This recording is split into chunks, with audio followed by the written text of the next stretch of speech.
Hey guys, thanks for checking out the video. I'm putting together this re-release of the Thundershot from TAMIYA, and I didn't get the bearings yet. I ordered the bearings for the differentials and all that stuff. I didn't order the kit from Fast Eddie. I ordered it from two different places on the type of bearings that I wanted. So I'm kind of jumping around here. I built more TAMIYA kits than I can imagine, so I don't recommend jumping around, but I have enough experience that I can jump around and I won't have any problems with the assembly. But I'm putting the shocks together right now, and I wanted to share something that I've always done. I don't remember where I saw this, if it was in the instructions in a kit or at the track or something like that. But what I do is I assemble the shock bodies following the manual. So you gather all your parts, and you just follow the directions. You know, if you're building a TAMIYA kit. So I'm to the point where I have the shock bodies with the shock shafts and all that. And what I do is I take my X-Acto knife and I just make a little crisscross in the box like this. So you get what I'm doing here.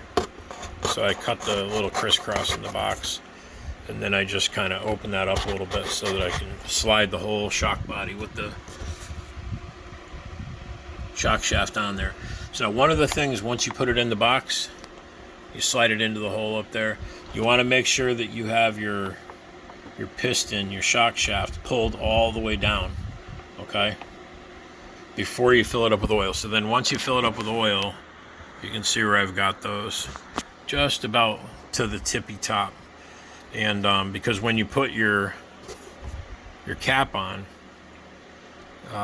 you want to make sure that when you put that cap on, a little bit of oil is going to trickle out, and that lets you know that you're pushing the oil out and that there's no air inside of there. So one of the things that you want to do is you want to work this shock before you before you put the I call it the bladder, that little red piece. Before you put that in,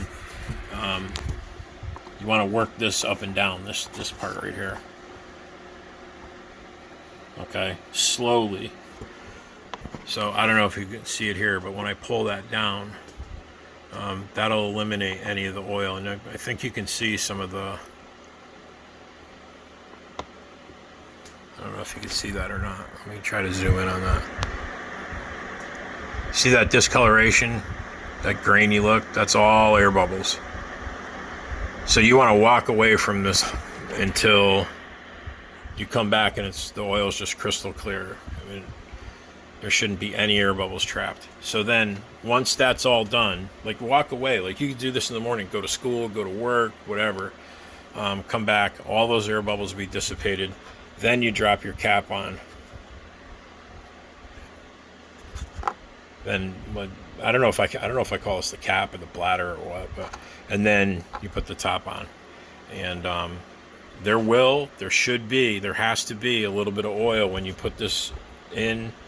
There has to be a little bit of oil coming out. If it's not, you have a space there and it doesn't push any oil out, that's air. You're going to have that's an air space, and it's going to cause a problem with the shock won't function properly. This is really critical on guys that are racing, associated cars and, TLR and all that stuff. The shocks have to be perfect. On a TAMIYA car, it's not the end of the world. I mean, you're bashing and all that, but this is the right way to do it. You want to bleed all the bubbles out of there, and then assemble your shock, and you'll have a shock that functions really well to the best of its designed ability. So that's it, guys. Thanks for watching the video. I'll post more videos about the assembly of the Thundershot.